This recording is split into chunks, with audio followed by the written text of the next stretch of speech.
से दमदार बैटिंग भी कर रहे थे माशाअल्लाह, बहुत जबरदस्त है। और समझिए कि मजमे को अपनी झोली में करके जा रहे हैं। एक बात बताइए तो दिल खराबादी को कौन कौन नहीं सुनिएगा?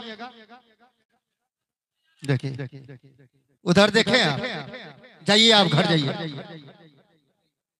अरे भाई इम्तिहान ले रहे, दिल खैराबादी को सुनना है कि नहीं सुनना है? देखिए अब समझ रहे हैं माशाअल्लाह, ये है दिल खैराबादी के दीवाने।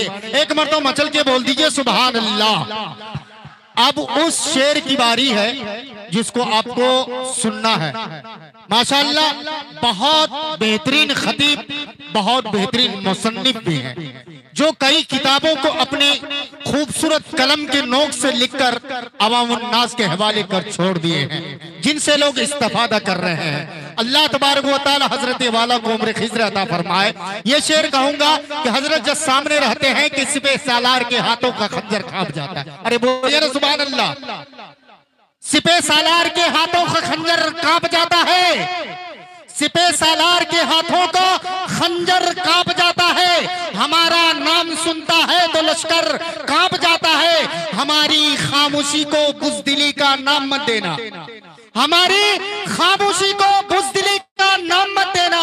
अगर हम बोल पड़ते हैं सिकंदर कांप जाता है, अगर हम बोल पड़ते हैं सिकंदर कांप जाता है। मैं बोलना कुछ और चाह रहा था लेकिन छोड़ दिया, हालात ही कुछ ऐसा है। माशाअल्लाह बहुत अच्छे हैं, आप लोग सुन भी रहे हैं। अब आप हजरात के सामने ऐसे खतीब को आपके मुकाबले के लिए खड़ा कर रहा हूं। देखता हूं कि आप सबकत करते हैं या मुकर्रिर साहब आप पर हावी आते हैं। आपको मजमे को संजोना है, सामने आकर खतीब साहब से आपको मुलाकात करनी है, आंखों से आंखें मिलाकर उनसे आपको बात सुननी है, क्योंकि सामने से सुनेंगे आपके दिलों के अंदर बात सरायत करेगी। कहूंगा कि हजरत खुली किताब है, उन्वान कुछ भी दो, हजरत खुली किताब है, उन्वान कुछ भी दो। कसम खुदा की जिस तरफ से पढ़ोगे जान जाओगे। जिनसे मेरी मुराद हम सब के हर दिल अजीज बहुत ही मुहब्बे वतन हजरत अक़दस मौलाना शाहिद आदिल साहब अल क़ासिमी दावत बरकातुहुल आलिया प्रिंसिपल मदरसा इस्लामिया यतीम खाना अररिया है। हजरत वाला से गुजारिश है कि आए और अपने खूबसूरत मखसूस लबो लहजे और अपने खास खिताबत से हम सामईन के क़ुलूब को जिला बख्शें।